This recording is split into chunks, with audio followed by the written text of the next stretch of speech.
Dear Soap Diary. Was I right?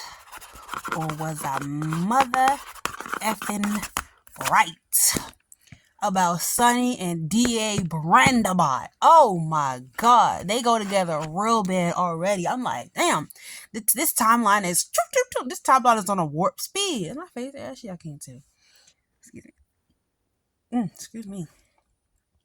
They're getting together at warp speed. They're not playing with Sunny and Brenda bot. They said it's been a long time since I had some loving.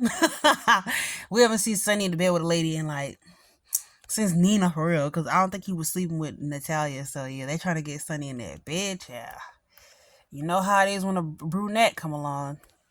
Let's see. Sunny said there was Brenda. He said there was, what's the girl name? There was Brenda, Hannah, Claire. Sunny said it was Brenda, Hannah, Claire, Reese, Justine, Sam, Angel. What's the girl name? The wife that died. Oh, I cannot remember her name. Lily. Sunny said it was Brenda, Lily, Hannah, Sam, Justine. About 3 Carlys.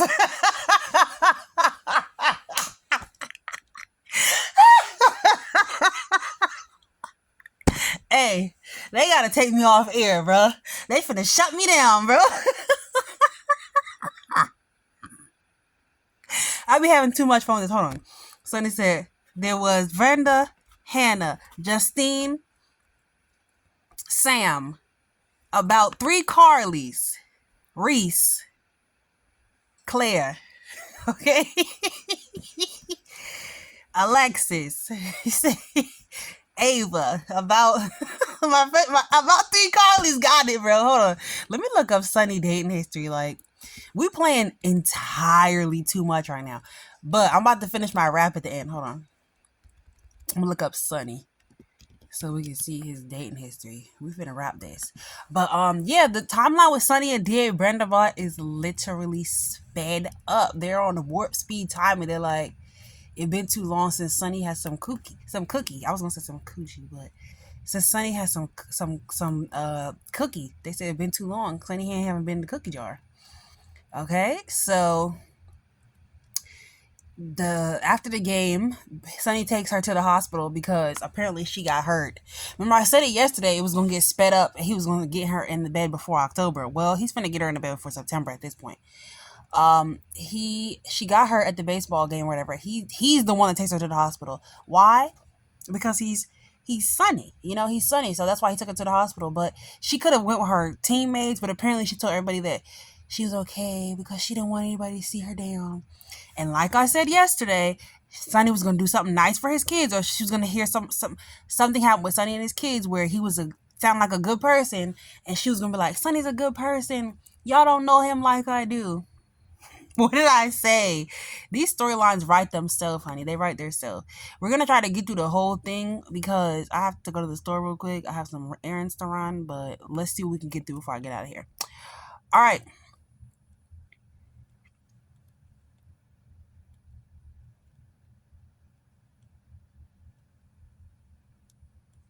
All right. Sorry, y'all. Sorry. Okay. I'm back. I'm looking through Sunny's dating history. All right, here we go. So they have that conversation, and it's basically a setup for when Sidwell enacts his plan to say that Sunny paid off the judge, and now Justine, DA Brendabot, is going to be the one that tells them that Sunny did not do it because they had that conversation, and she could tell that he was being sincere and real, and he really does want Willow to see the kids, and he's a good person, and blah blah blah. She's gonna be the one that ends up standing up for him when he's accused of sending the money to the judge so that Michael could get custody of the kids. She's gonna be the one that stand up for him, and they're gonna have a turning point in their relationship, and they're gonna have a moment. That is the setup that they're doing right now. All right. So when she's ready to go, like when they finally take her away or whatever, by then she's already happy with Sonny, flirting with him. You know, she's trying to pull back, but at the same time, her feelings are on full display. And then she goes to the back, and when she comes out and she's ready to go home, who's waiting for her? Who's ready to take her to her house and take her to bed? Other than the great Dimples, Sonny Corinthos. So speaking of this episode, a lot of these storylines had to do with Sonny. What's her name? Michael is gonna low key, I feel like, regret what he's done with keeping Willow away from the kids, because when this all comes out, Willow is gonna take the kids away from him. I feel like Michael needs to let the courts handle it. He needs to, if they say she can have the kids, she can have the kids. Him trying to keep the kids away from her forever is pointless. Stop doing that. It's not gonna work. Okay? Just don't even bother. It's always, you know how this show is. Michael insists that he's only looking out for his children, blah, blah, but Chase isn't having it. Michael basically told Chase to mind his goddamn business because he don't know what's going on right now. Chase was like, didn't you cheat? Didn't you sleep with my wife? Didn't you blow up my marriage? They went back that far. They did. It's clear and obvious to me that they're trying to set up a reunion between Willow and Chase, and it shouldn't be like that. Here go Willow with Dr. Isaiah. Chase is a good man. We were married. I cheat on him with Michael. He like Isaiah like, how did I not know that? I know everybody business. Ever since Jordan not in my life no more, I know everybody business. How did I didn't know that? Because Isaiah, the writers don't want you to know that. That's what I'm talking. But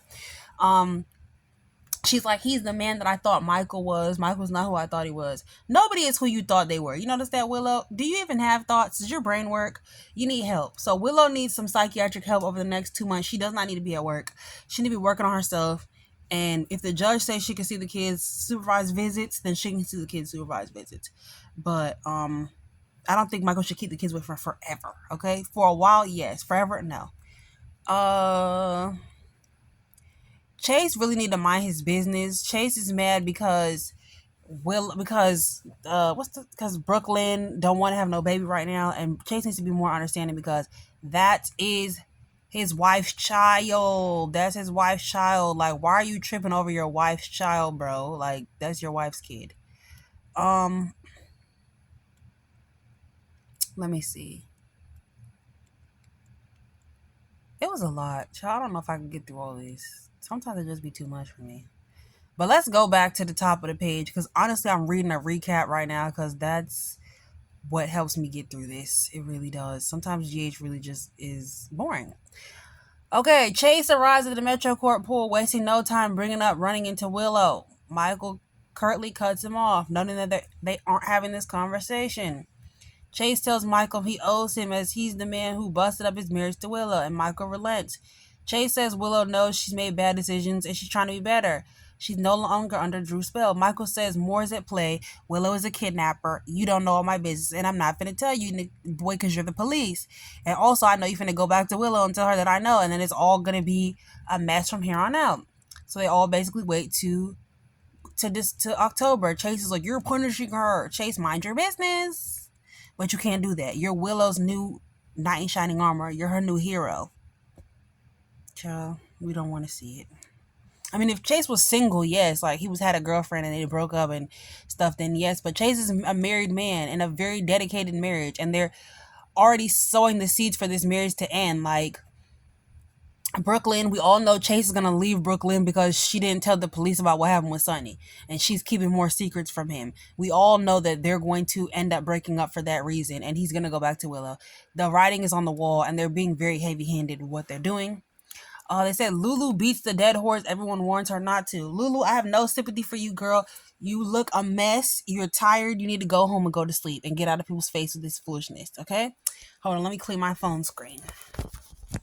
You need to get out of people's face with this foolishness because you're tired, we're tired, and we're all tired of you.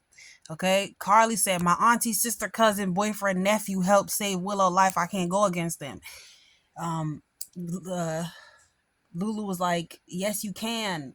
That's so far away. Like, she's a distant relative. Your auntie, cousin, boyfriend, nephew, niece, auntie-in-law has nothing to do with my situation. She's like, what it really is Jason. Carla was like, okay, damn, you got me. It's Jason. I don't want to be fighting with him. Can you like leave me alone? I have a lot of stuff going on in my own life. I can't be running behind you, goofball. Every time you get mad at somebody, people have a right to change. You never knew that? Everything's not black and white. Your father was an SA'er and you still love him. So why are we having this conversation? Carly says she'll help Lulu, but only if she can convince her that Obrecht is a true threat to Rocco. Lulu says a lot of time was stolen with her baby, and Britt took that from her. While I can understand that, I am sick of Lulu. So my sympathy for her is this big. Okay, I'm very sick of her. Her tired ass needs to go check on Charlotte. What is little Charlotte doing right now? How about that? Go talk to her. Because you're pushing away Rocco. Rocco really just wants to know that the person that gave birth to him wasn't a whole person. That's it. And she can't seem to let go of the fact that Britt did change. Okay, we know Britt was horrible. And Jason even reiterated that to Obrecht. What y'all did was wrong.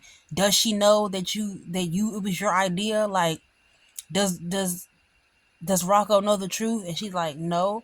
I think it would go a long way in giving y'all trust because Obrecht is, trying to have a relationship with Rocco. But guess what? Rocco wants to have a relationship with her too. Rocco likes Obrecht. He said it's fun over there. They're interesting. They don't hate everybody in the world. They're real cool over there. I like being over there. I want to be my other grandma. And they're not having it. I mean, Laura didn't come to the baseball game, but Obrecht was over there. So Lulu's still ragging on Obrecht, saying all this, and like I said, I understand where Lulu's coming from. They stole time from her.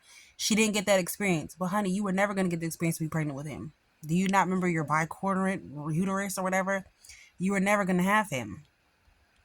You were never gonna give birth to him. Like maybe after she got that surgery, I think she got a surgery or something to fix it. I'm not sure. But they were gonna try to be pregnant again with that baby, and maybe they would have had a chance to have Rocco from the beginning. Who knows? But Lulu, you look tired.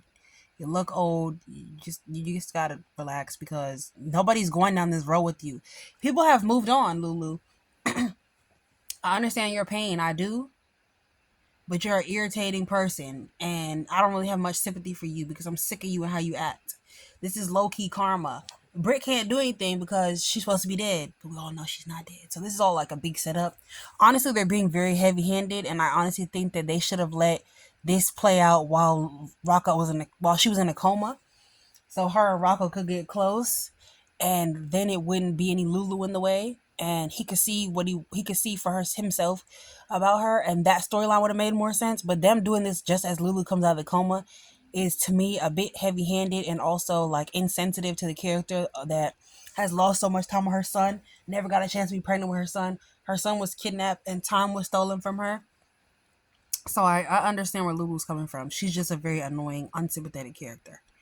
What else? We got through Lulu and Carly. Carly says Lulu wasn't around to see the change in Brit and she died saving Jaws. Lulu argues that it doesn't erase what she did to her and Dante, which is true. It doesn't erase what she did just because she did kind acts towards the end of her life. It doesn't erase her crime. So I'm not trying to cap for Brit or anything like that. I'm not trying to say that she was right for what she did. I'm just saying that Lulu needs to lighten up because with this storyline they're writing, it's gonna push Rocco away from her. Britt already stole the connection with Rocco for the first 9 months. That should have been hers. What more could she steal from her? Lulu feels Rocco is slipping away. She laments that she's already lost years with him. And Carly says she risks pushing him away. He just wants to learn more. So just let him. Just shut up for a little while. Bite your tongue for your son's happiness. I'm telling you, he'll get over this, okay? He'll get over this. So they're in the park, and Obrecht comes up, and she's like, I'm your biggest fan. Would you like to get ice cream, Rocco? And he's like, actually, yeah. But Jason kind of shuts that down because he does feel bad about,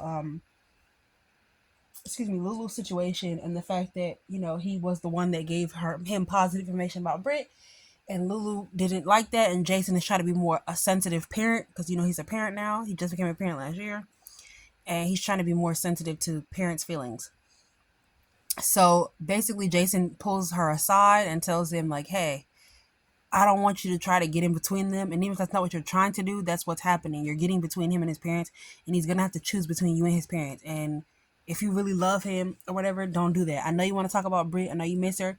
I miss her too, but you can't talk to him about her right now. Like, you need to respect his parents' wishes. He's still a child.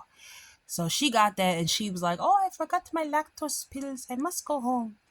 So she wasn't able to spend time with Rocco. But Rocco and Danny had a conversation. And Danny was like, "Live your life, boy. It's yours to live. Don't let your parents run your life. My daddy ain't running shit. My mama dead. I get to do what I want to do. You need to do what you want to do."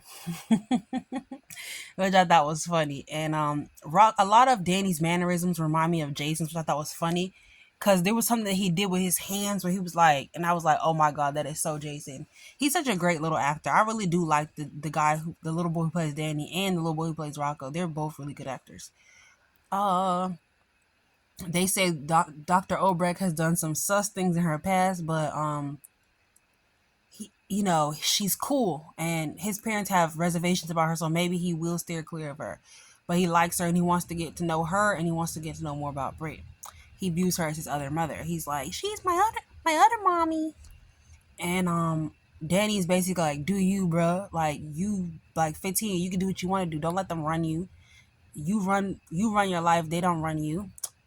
Life don't run you. So let me see. He was like, you looked her up too. Danny was like, hell yeah, I looked her up. The hell, my mama name was Sam, not Lulu. I'm not no idiot. um. Then Laura asked the questions that she didn't want to know the answer to. I don't even know why she was calling Dante in there to ask about Sonny. For what? You don't want to know the answer to those questions, honey. You don't. Now she's like, oh, I'm relieved. I just want to know if he really kidnapped City Jr. I just wanted to know. Why are you asking them questions? You know you don't want Sonny to go to jail. You know you don't want to put Dante in that position. But here you are, yet again, asking questions you don't want the answer to. Oh, Sonny, you're the best guy I ever known. We know that's how you feel about him. So why are you having these dumb discussions? Talking about, she want to know if he kidnapped Marco off the record. He's like, look, ain't no documents on it. Just be quiet. They're both in the same situation because they both love Sonny, but they want to keep their job. They don't want to see Sonny arrested, but they feel like it's going to cause distress to Rocco. Rocco doesn't care. Rocco's over here thinking about his other mommy. Right now, he give a F about Grandpa. We lucky he's not at Cesar Faison's grave asking him questions right now, okay? And they're like, oh, Lulu's entitled to her feelings about Brit, but Rocco doesn't want to feel the woman that brought. Yeah, he doesn't want to feel that the woman, which is what I've been saying from the beginning. He does not want to feel that the woman that brought him into this world was a terrible person.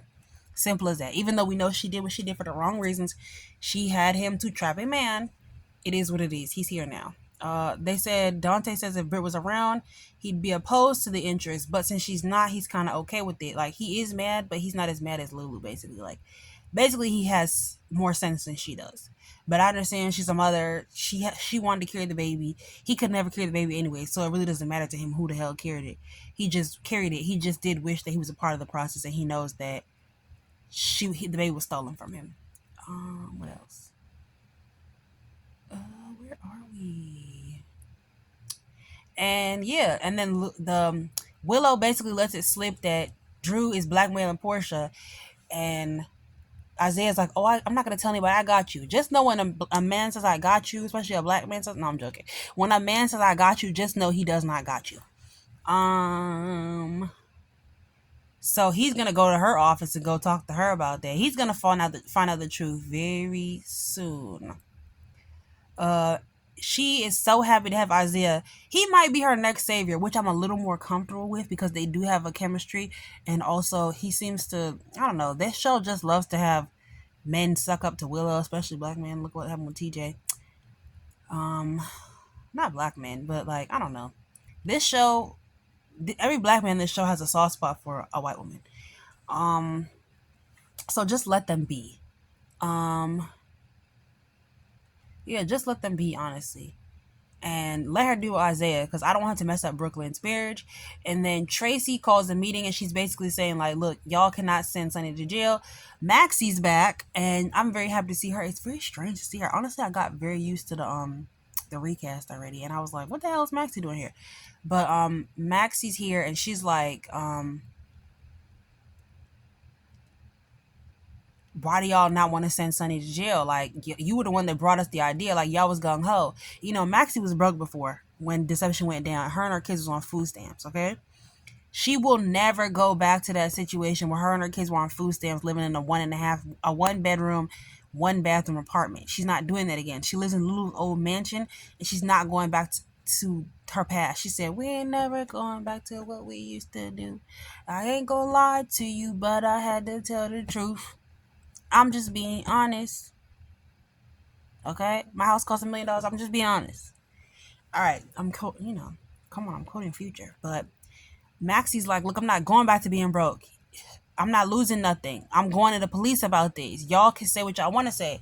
But Tracy's convinced that if they give this information to the police, they're going to lose deception. They're going to be financially audited. Their houses are going to be searched. They're going to look bad in the public eye. It'll be hard for them to get their customers back. And it's a bad idea. Brooklyn votes with Tracy. And also, surprisingly, Lucy votes with Tracy. Well, you know that Tracy, she's all about she's all about a dollar, okay? So she was going to vote where the money resides, and the money was residing with Tracy and not going to the police. So they're basically saying they're going to hold this and they're never going to tell anybody. But Max is a little bit upset. They're afraid that she might go to her stepfather, which is the police commissioner, Mac.